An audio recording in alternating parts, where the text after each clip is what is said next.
Surprise! Hey, everybody. How we doing? It's been a long time since we've done one of these. As if you listen to our other branded show, our normal No One Asked Us, we said we're going to try and do these more because our lives have calmed down. And we couldn't have picked a better time to do it than right now because the Illini are now on an 11-game winning streak after beating Nebraska 78-69 in Lincoln, handing Nebraska their second loss of the season and their second straight loss now in the Big Ten. Illinois now 19-3, I believe 10-1. Is that right? In the Big Ten, tied for the lead with Michigan. That's Logan across the screen from me. I am Craig. We host No One Asked Us. First things first, Logan, how you doing, buddy? I'm better now. No, I'm good. It's this has been a fun ride for this basketball team. So I'm glad that we're finally to the point where we can hop on here and do this again because I think this could be a fun next month and a half or so to talk about Illinois basketball. So why not? It's not like there's anything else in the world of Illinois athletics happening today. Or in my neck of the woods for that matter. Right. So we can get into that maybe a little bit. Yeah. So it's great to see you again. You as well. I'm glad we're doing it on happy terms or making our return on happy terms and not after getting swept by Nebraska Cornhuskers basketball program. A couple housekeeping things, of course. Like I said, we're going to do our best to do more of these as the season comes to a close. So like, subscribe, hit the bell icon to get notified when we do these. I know there are a couple, I guess we have some fans after our last episode. There are a couple fans that are happy to see us back. So make sure you turn the bell icon on so it will let you know when we are back. And you'll notice some, I guess we can call it a rebrand. You'll notice some new things here. I just want to preface it that these are not finalized. You're probably going to see a lot of different variations of stuff over the next couple months. I'm doing some Craig's having fun with the internet. Yeah, we're doing some experimenting. So logos might change, fonts, stuff might change, but this is what we're rocking with right now. We are calling this the best Damn Illini Postgame Show. Taking it easy on the usage of that though, because I think YouTube doesn't necessarily like that word. But one of our fans and viewers suggested it, and so we're rolling with it. So thank you for give him some credit there. I think his name was Mark, right? Yeah, I think it was Mark. Yeah. Okay, so those are the housekeeping things. Again, thanks for joining. Share it. We'll be on here for 30-45 minutes. See how it goes. Illinois wins 78-69. This is a huge win. And I can't believe I'm saying that about going to Nebraska with what that program's been. But this is a monster win after they came to your place in December and handed you a loss. You returned the favor, so you kind of even the slate there a little bit. And, man, after that first half, wasn't sure Nebraska was going to miss. But things changed in the second. I thought the defense was spectacular in the second half. First half I was pretty upset with the effort, especially on those two guys in the first half, but things clamped down in the second half. Keaton Wagler started doing his thing, finished the day with 28 points. The box score, 28 points, 5 rebounds, 5 assists. He was the closer down the stretch, 10 of 12 from the free throw line. Exactly what you needed from him. Only went 7 deep tonight, which is, I think, the second straight game at least that we've only gone 7 deep. But I thought the second half was a great rebound from the first half, and they made some adjustments that were key and coming back and holding off the win. What are your initial thoughts? After losing to this team in December on a buzzer beater, hi, Mom. I love after losing to this team on a buzzer beater, just like we never left. To then turn around a month and a half, whatever, later to go to their place when they are still, granted, they have lost since then, but like they are a top 5 team in college basketball right now. To beat them by 9 without Kylan Boswell, I'm over the moon. Like I'm just elated with the way this team is playing.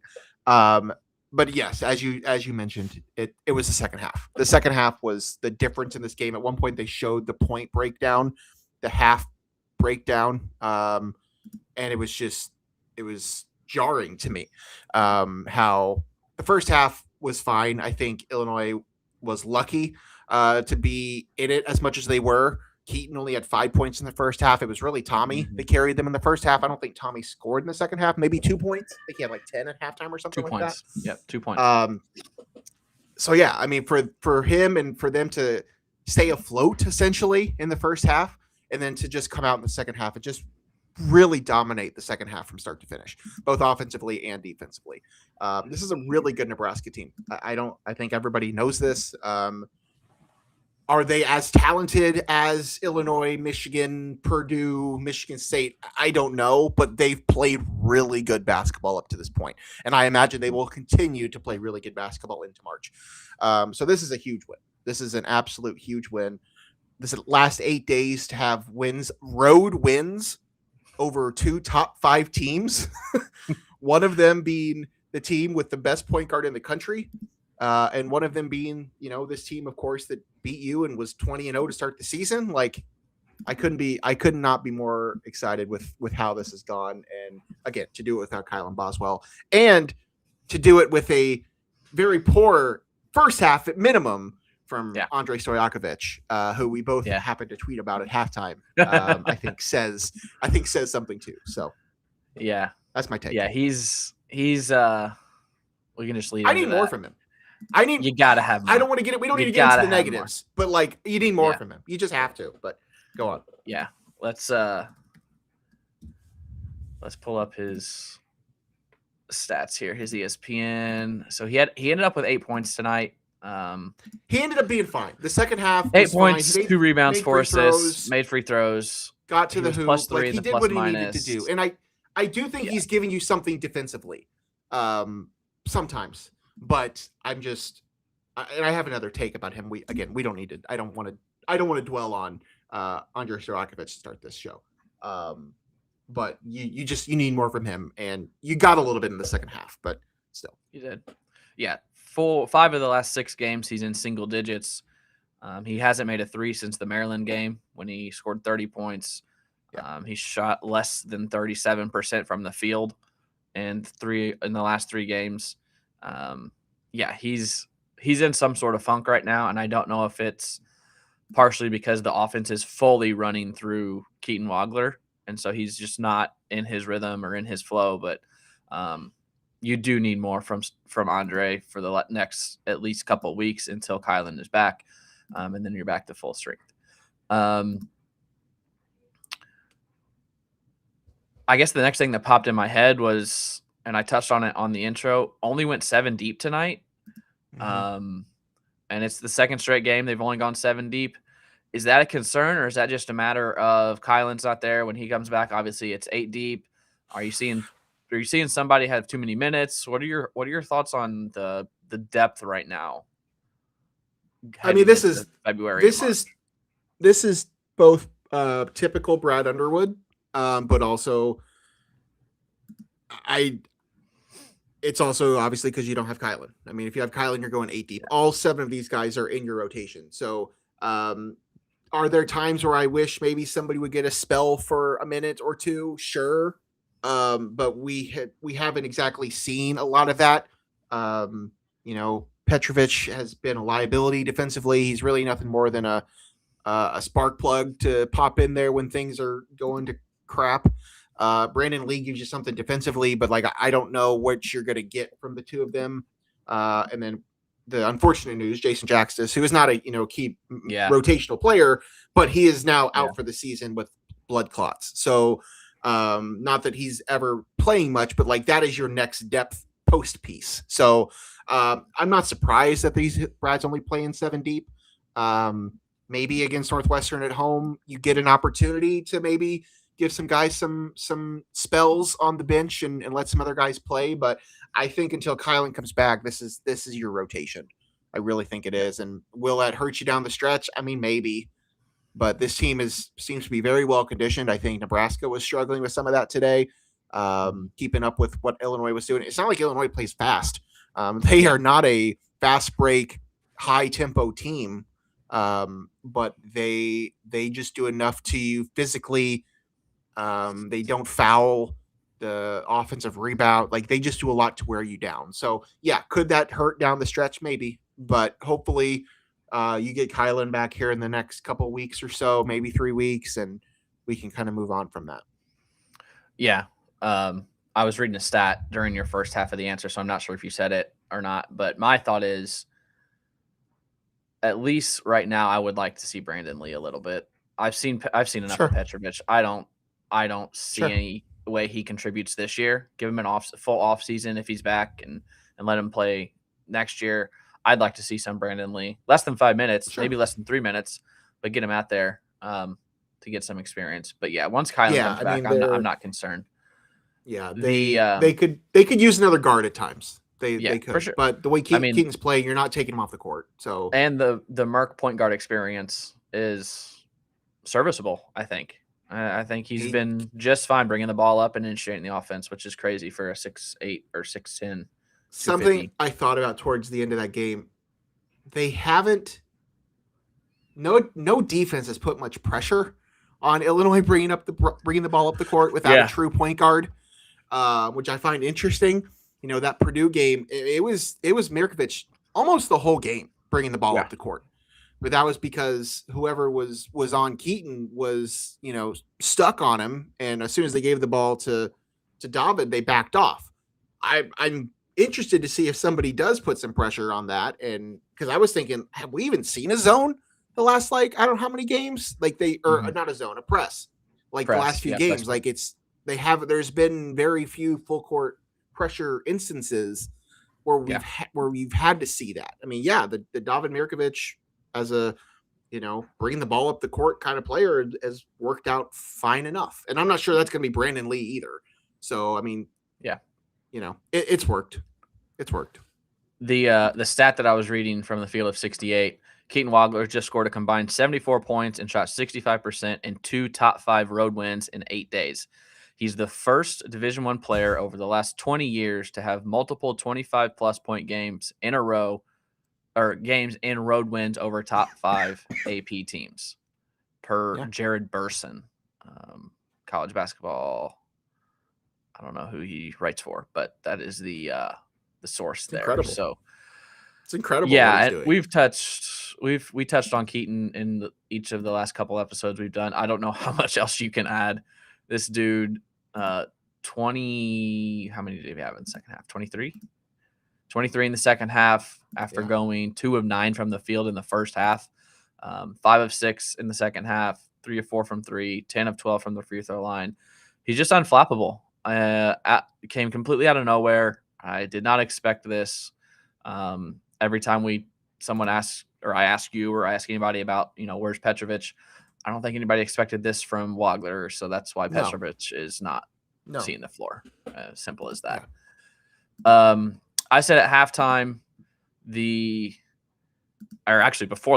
halftime in the group chat, I said literally let anyone except Samford shoot, and we'll win this game by double digits. Frager went on to hit 3 threes in a row. I said, or number 5, probably don't let him shoot either. They both went 4 of 7 in the first half. Sanford went 0 of 2 in the second. Frager went 2 of 5, and Illinois won by 9. I thought that was the key. I mean, they scored 6 total points in the paint, or what was it? 33 of their 39 first half points were from behind the arc. Start running them off the arc, and they couldn't do anything. They got so lost. So I applaud Brad for some half game adjustments, or the guys playing a little better.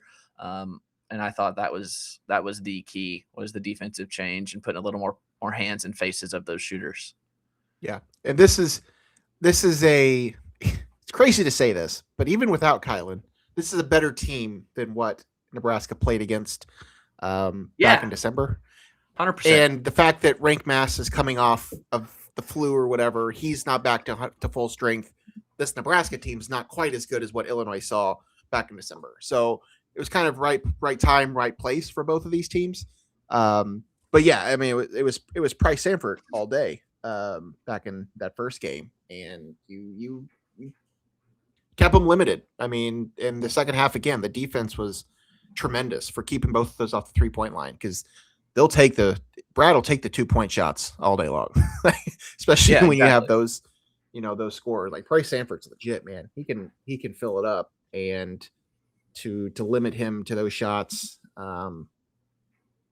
it's pretty great. I mean, he's the sole reason that Nebraska won the first game. Yeah, and the other thing that I continue to I don't totally understand how it's even possible how Illinois just continues to dominate teams at the free throw line. They just don't foul. So teams don't go to the line. Nebraska made 4 free throws. They were 4 for 5. They only shot 5 free throws. Yeah. Illinois shot 26 and made 21 of them. Like, it's incredible. It's incredible. Yeah. So regardless of how good of a free throw shooting team you're playing against, if you don't send them to the line, you don't have to worry about it. I do think Illinois got a better whistle today. I thought there were some questionable calls on Nebraska. Yeah. I'm not complaining about it. But that's what I saw, was that the whistle favored Illinois for sure today. There was something else I saw in the stats that I wanted to bring up. Not much going on in the chat. If you're in there, I don't know who's in there. We got about 25 people for our welcome back show. If you got any questions or anything you want to discuss or thought was a key for today, throw it in there, or a key looking ahead to the next week or two. Throw it in there and we'll see. Only 3 guys for Illinois made threes today: Tommy, Jake, and Keaton. Ben was 0 for 6. Mirk was 0 for 3. And Dre was 0 for 2.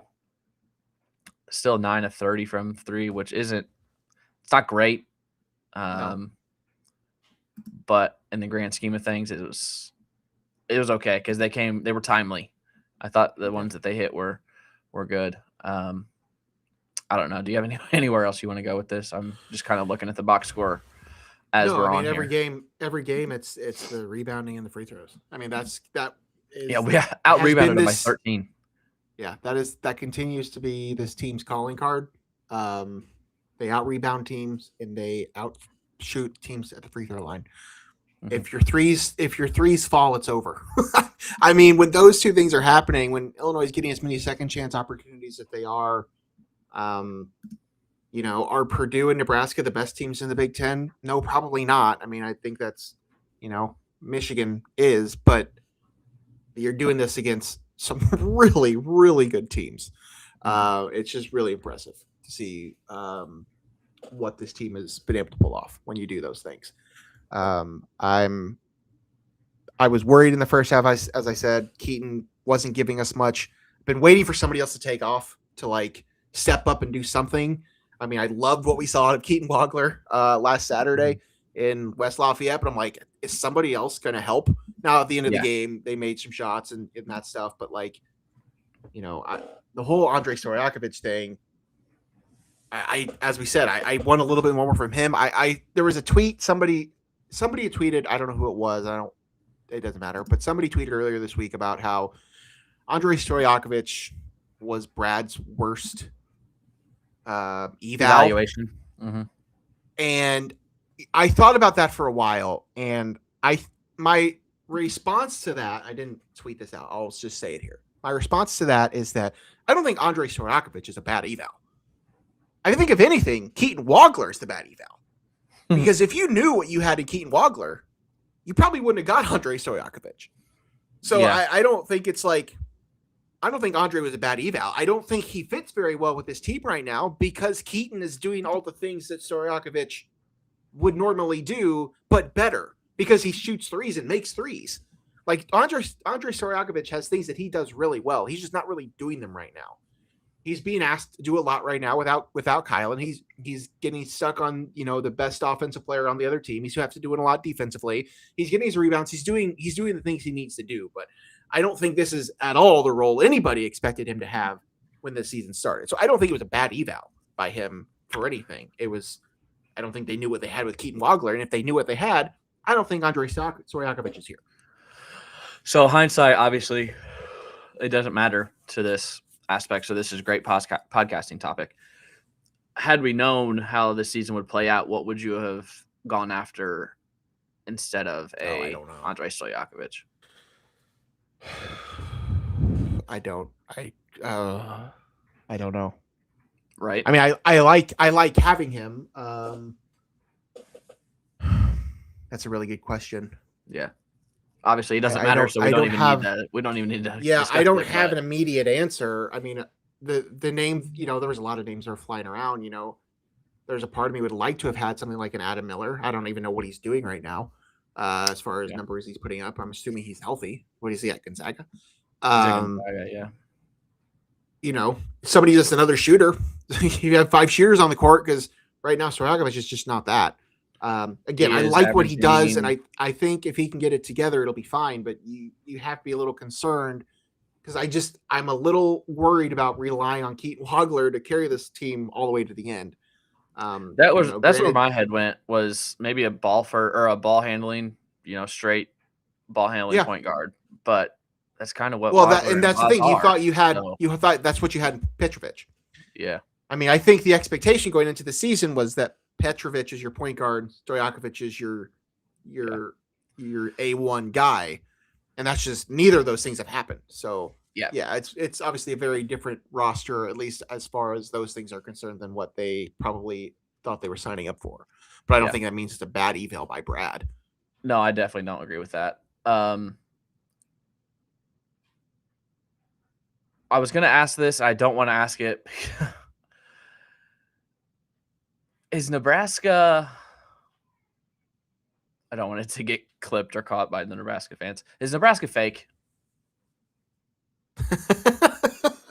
I just feel like they're primed for a second. Like, they'll get a top 3 seed, and they're primed for a second-round upset.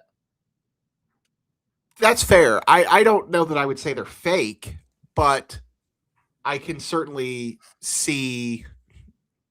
things could unravel for them. Granted, they don't exactly have the most difficult schedule in the conference from here out. So they've played already Michigan, Illinois. I think they play Purdue next week. Did you see the clip that went viral from that CBS analyst? No. There was a CBS analyst. Her name's Ice Young or something like that. I had never heard of her. And there was a couple other people on the panel that I had not seen. She was on the desk, CBS Sports desk, and they were asking her about Nebraska, and she was like, I just don't know how much I believe in them. Like, all their games have been against the bottom half of the Big Ten, so we don't know who they are yet. And people were like, they've beaten Indiana and Ohio and Michigan State and Illinois, and they're like, no. CBS pulled down the tweet. They deleted the tweet. They have played the best teams now. I know. I mean, I'm looking at their schedule. They host Purdue next on Tuesday the 10th. But then after that, like, they've already played Illinois twice. They've already played Michigan. They've already played Michigan State. They already played Wisconsin. I mean, yeah, there's some difficult games. They have to go to do the LA schools. They have to go to Iowa. Like, there's opportunities there. So do I think they're fake? No. But are they a team that I'm probably going to be picking to go far in my bracket? Probably not. Like, I don't think they're built for that. But they're a really good story. Like, Fred Hoiberg, Big Ten Coach of the Year, all that stuff. I'm fine with all that. They're just, I don't think they're a team that has Final Four written on them. I think I would take the other 4 Big Ten teams to go farther than I would Nebraska, even if they finish at the top of the conference.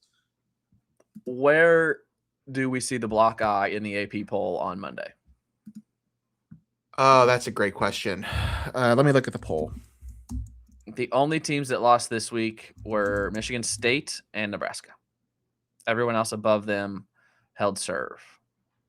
And of course, Michigan State lost to Michigan. I mean, the thing with Illinois is they still have that 3 loss column. 3 is in the loss column, which nobody else around them has. Everybody else that's above them has 0, 1, or 2. I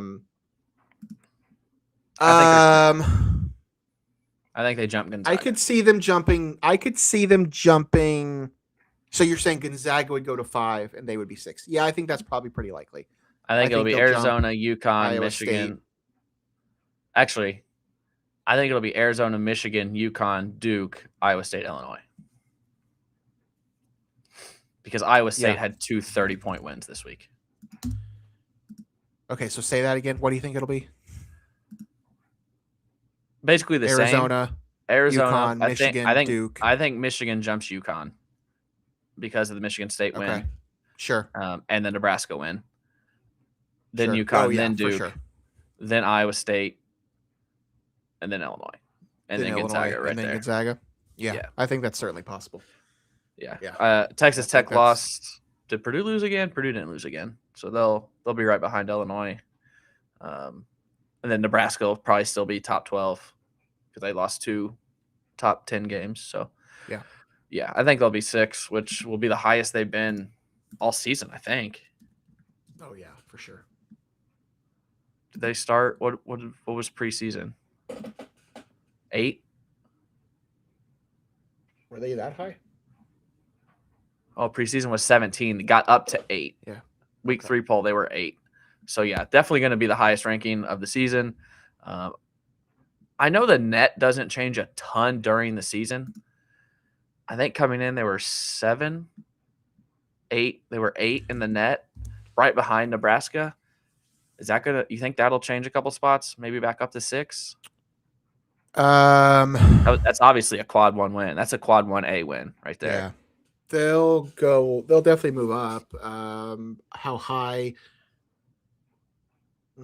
6 seems high. I don't know that they'll jump UConn, but maybe.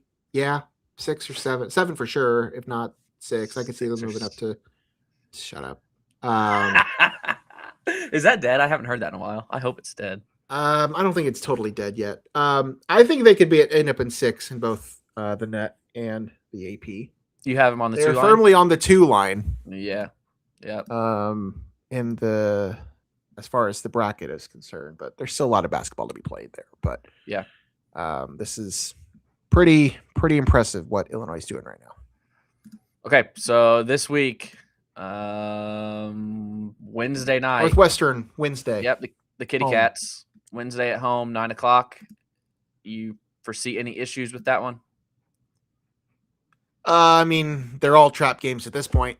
But no, we're at the point now where you just win the games you're supposed to take care of. And this is one that you got to take care of it. I would be totally fine if Keaton Wagler wanted to only have a 12-point game and somebody else went off. To carry them. I like that. That would make me feel a lot better. It just worries me. It just worries me relying on a freshman to really carry all the way through. So if on some of these games, if they can pull that off, I would be delighted. If I don't care if it's Stojakovic or Mirkovic or either of the brothers, I don't care. But I would love for somebody else to step up and give Keaton a night off, so to speak, to take them to the dub. Yeah, that's a good thought. I like that. I would love for. I know he did it a couple weeks ago, but I would just love for Andre Dre to take another 25 piece or something. It'll happen. I have no doubt in my mind it'll happen. I just want him to do. I want more for him and from him, and from Andre Stojakovic. I don't expect him to be a dead-eye shooter. I want him to do the things he does well, and I know what those things are. We just haven't really seen them. And when you don't have Kylan Boswell on the court, not that Kylan Boswell is your number 2 offensive output game per every game, but I just want a little bit more. A little bit more. We do have a comment from Carl here. Our normal post-game show recap guy, Mike, is not in here for us. So Carl says Underwood credited Andre's defense in the post-game. Yeah, I do think that's another part of his game that he didn't have to do much in his previous 2 stops, that he's being asked to do a little more now. And since he doesn't have to be a 20-point scorer like he was at Cal and Stanford, he is able to exert a little more effort on the defensive end. And I do think it has improved this season. First couple months, I don't think his defense was very good. I do not think his defense was good at all. So yeah, it's something where he's scoring less points, but I'm sure he's glad to be on a winner, and he's okay with that. So yeah, that's good. Then he's also I was looking at his like rebounding stats and stuff. He's actually averaging the same number of rebounds this year that he did last year at Cal. Yeah. But yeah, I mean, he's just being asked to do more. He's just Yeah. being asked to play a different type of role with this team, and it's taken time for him to adjust. We all expected I'm- that too. Yeah, and I'm glad he's here. Like I like having him on this team. I want more for him, and want more from him. Is he on this team next year? I want him to be. Yeah, That's not the question. Is he on this team next year? My gut says yes. Okay. I don't think the NBA is going to come calling for him yet. Yeah. And I think there's a pretty good sell for a team. I've been thinking about this, but him and Mirkovic would be a pretty good returning nucleus to build off of next year. And if he gets Z back, like I'd be floored if he could get something like that. So, my gut says yes. My gut says he will be back. I hope so too. I was thinking about that the other day when I was looking at some NBA draft stuff, that he's not really on any draft boards, any big boards or mock drafts. So I was wondering what might happen. This could work out for him if he spends this year improving the other areas of his game, defense and the rebounding and some of that stuff that he didn't really have to do. And then in his senior year, he can just go off and just be the best player in the Big Ten. Like he's capable of being that person next year. I mean, who knows what freshman will come out of nowhere, whatever school. But like, if he comes back, he will be potentially the best player in the Big Ten. But we just have to see that player that we just haven't seen much. We haven't had to. Yeah, he has not had to be that player. The point was made in that Keaton Wagler article from The Athletic about them or some. I don't know if someone said it or they're just talking in the article internally about it, about Wagler potentially coming back. And one of the reasons was next year's draft class is much weaker. A lot weaker, than this year. So if Dre does come back, if Wagler does come back, I don't think at this point Wagler's not coming back. There's no way. But that's something that those kids have to put into effect. So they're not allowed to do this, or I hope they're not doing this, but we can do this because we're not on the team. Looking ahead to next Saturday. We can talk about big one. That after. Another big one. Well, we probably want to do a post-game show Wednesday night because it's a 9:00 Eastern tip, and we're not going to be on here at midnight. At Michigan State, Saturday night at Michigan State. What do they have? Let's see what they have. Can you imagine living in a world where in 3 consecutive weekends, Illinois goes to Purdue, beats a top 5 team, goes to Nebraska, beats a top 5 team, then goes to Michigan State, beat a top 10 team. They won't be like, can you whatever they are, 12. Yeah. I mean, they'll fall a little bit, but like they lost to Michigan. So like, can you imagine a world? I'm not saying it's going to happen. Like Illinois struggles in that place. It's Izzo. If his mom's on the court, she's going to put up 20 on Ben Hummerkaus, and that's fine. But like, can you imagine a scenario, a world in which that happens? Like it would blow my mind.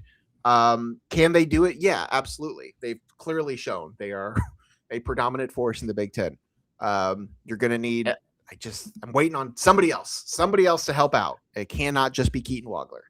It is in East Lansing. Illinois is 5-0 in the Big Ten away from Champaign. They've not lost a road game in the Big Ten this season. This scares me because every time this happens, things take a downturn. I'm pretty confident because I think Michigan State's better than Nebraska, but I don't think they can hang with this Illinois team. No. It's possible that's your last loss of the season. It is possible. It's not likely because you do have Michigan, but and then you do also go out west. But yes, the only top 32 top 30 Ken Palm teams left are Michigan State and Michigan. The rest of the schedule is fairly favorable for the Illini. I just haven't.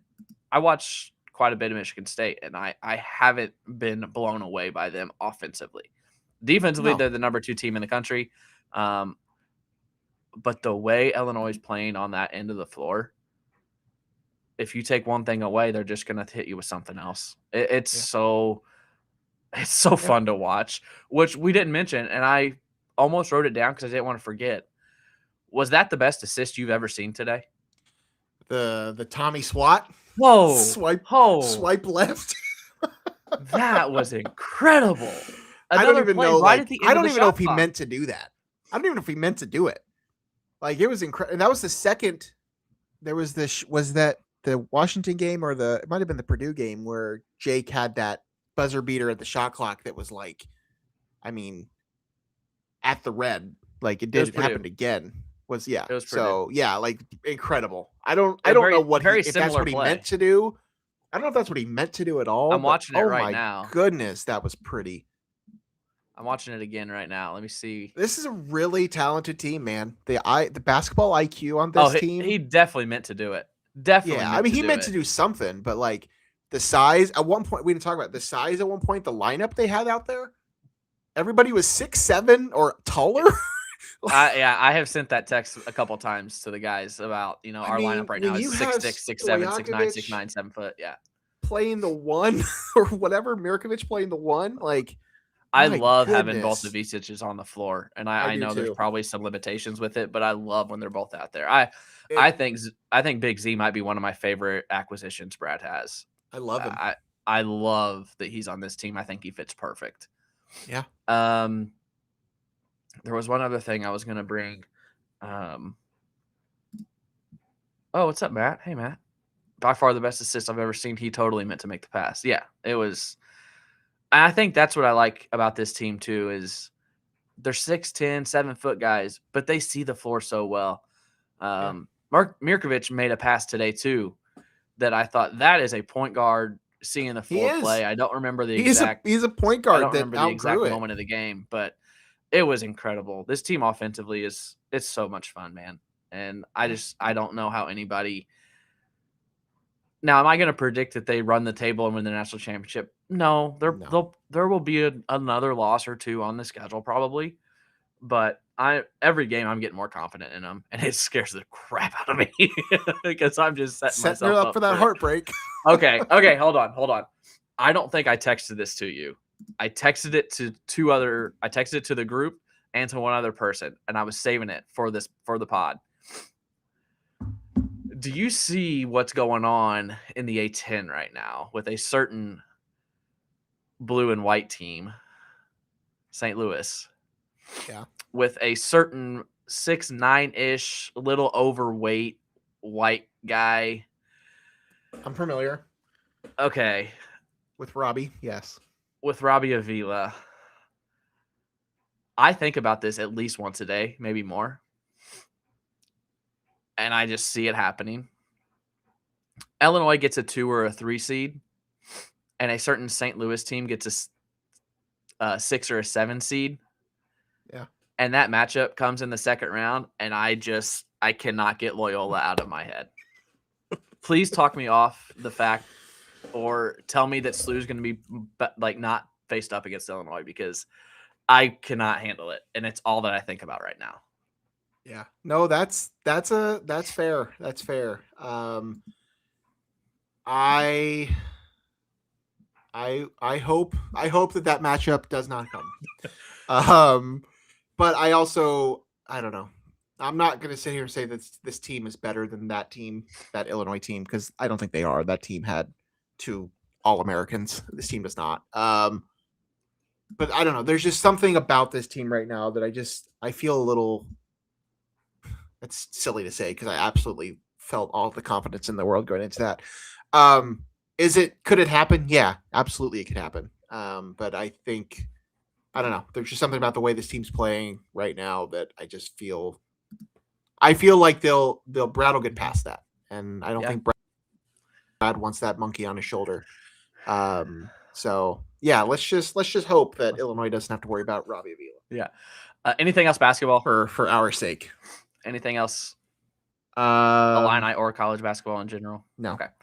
Let's touch on the football news a little bit. A couple changes.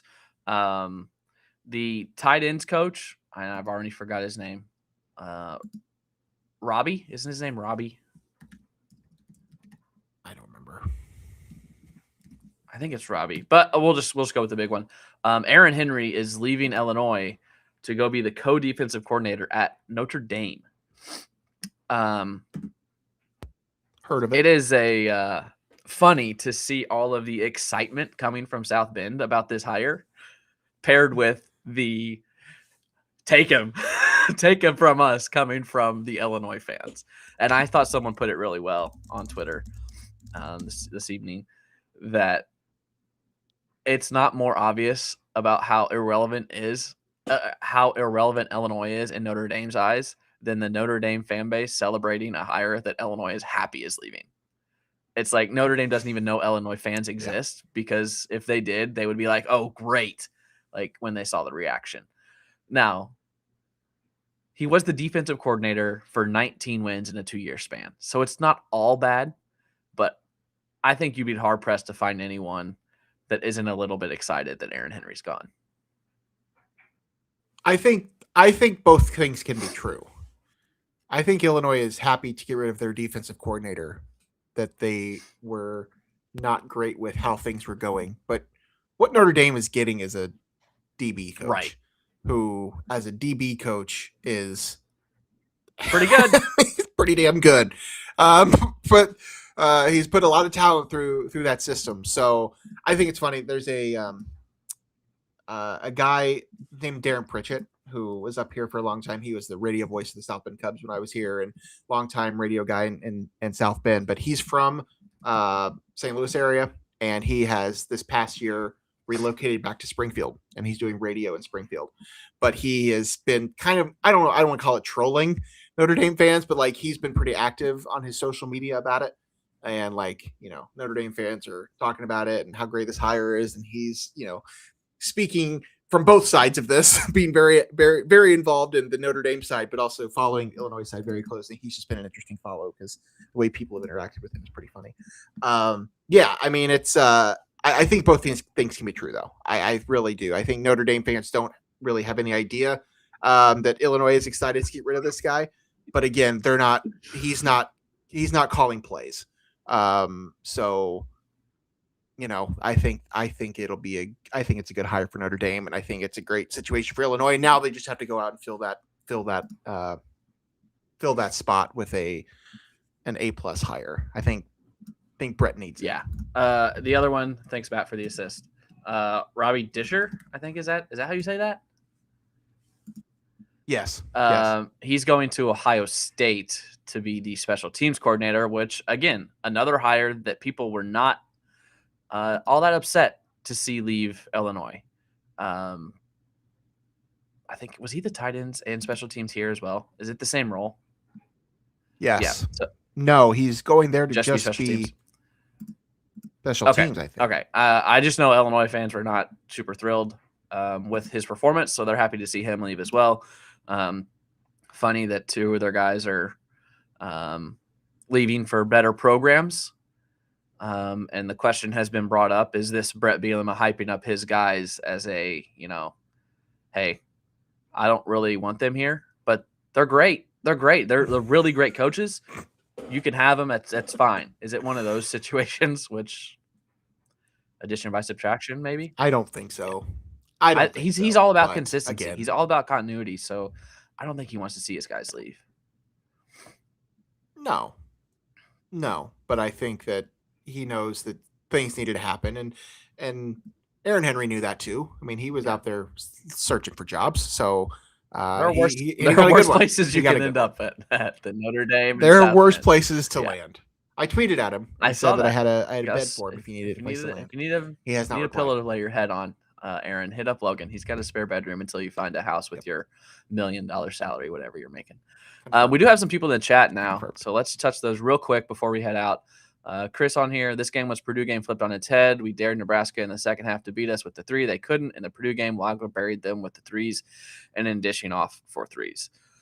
Carl also in here. I like Logan, but disagree with his take on Andre. Andre is a great number 3 driver, Carl, which Illinois somewhat lacks with a lot of shooters. Conversely, Wagler is a number 1. You want to rebuttal that, or are you just gonna? No, I don't. I guess I don't know what I said that was differently than that, but no, that's fair. Chris here again. I get Illini it. hit their Thanks- second half thanks for threes. liking This me. game is a blowout, and that's without. Illini hit their second half threes. Oh, okay. He's saying if the Illini hit their second half threes, this game's a blowout, and that's without Bam. Yeah. That to me might be the most impressive thing is that this is 3 wins, 2 on the road against top 10 teams without your starting fourth-year point guard. That's crazy. Carl, these guys are still learning to play together, still getting better. And another from Carl, no, Nebraska not fake. They never lose badly and only have lost twice over about the last 30 games going into the last season. Yeah, I still don't think they're a top 10 team. We'll see where they end up, but I don't think they're as good as their ranking and records show. There was no, they haven't played anybody. Exactly. Oh, this is it. Like, yeah, they have big conference. They beat Illinois at home on a buzzer beater. They beat Michigan State. They have big conference wins, but like out of conference, Nebraska, their best win is, let's see, New Mexico. Net 42 is their best non-conference win. Are they fake? I don't know that they're fake, but like there's 2 very different situations here. Illinois played Alabama, Tennessee, UConn, and Texas Tech, all in the non-conference, and Missouri. And I don't know. It's just so no. Are they fake? No. Have they played anybody outside of the conference? No, they haven't. But I'm excited for Nebraska, and I hope they continue on and do all sorts of great things. Fred deserves Coach of the Year, all those things. So let's end with this. Per usual tradition, Josh Whitman posted a picture from the locker room. Have you seen this yet? I haven't actually looked at it. I saw that he tweeted something, but I didn't. So let's throw it up here. I don't think we'll get flagged for this, but if you look on the whiteboard, there's a certain message. Who knows who wrote it? And thankfully, Brad is covering up a certain word. It says, rob the effing bank. The Pinnacle Bank Arena, as the stadium in Lincoln is known. Rob the effing bank. Do you think Brad's going to be happy that this picture got out? I don't think he will. I think he'll take it. And I don't know. I don't know. Josh, I love Josh. Best AD in the country. Stay in Champaign as long as you want. However, we may, because I don't. It's very possible, and we will never actually know this, but it's very possible that the guitar thing may not have ever come out had he not tweeted the picture originally. That's true. Guitar. That's true. Because once that went out, then the floodgates went down. Then they released the video. So Josh might need to. They might need to get a hold of his phone after games and be like, let me see here. Make sure that somebody takes a look at this before we tweet. What are the chances? I'm trying to see if there's a marker in any of the players' hands, because I don't think any of the coaches would write that. What are the chances that the message on this whiteboard and the culprit of the guitar getting smashed are the same person? If they're not the same person, they came from the same womb. Oh yeah. All right, we've been on here longer than I thought, which is par for the course with us. So I think we're gonna shut it down. Again, Illinois wins in Nebraska 78-69.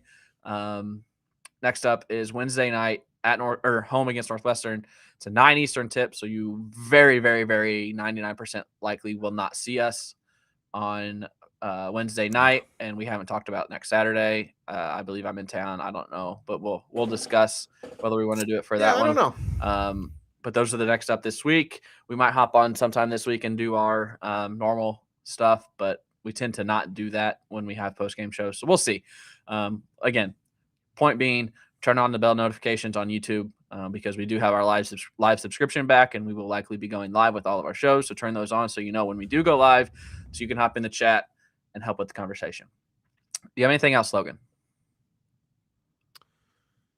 I was really excited. I was really hoping Eugenio Suarez would be out of the NL Central, but he was for a couple back years in the NL Central. So I now have one more power bet I need to worry about. No, that's it. Move on. been in fantasy baseball conversations, and it's hurting my brain because I've done nothing, and I don't care about baseball this year for the first time in my life, really. So we'll see. Take a break. I kind of took a break. I've kind of taken like not a full break, but like kind of like a half break the last couple of years. And the Cubs were good last year, but I was more invested in my fantasy team at times than it was the Cubs. All right, we will get out of here and see you next time. For Logan, I'm Craig. Illini win. We'll see you when we see ya.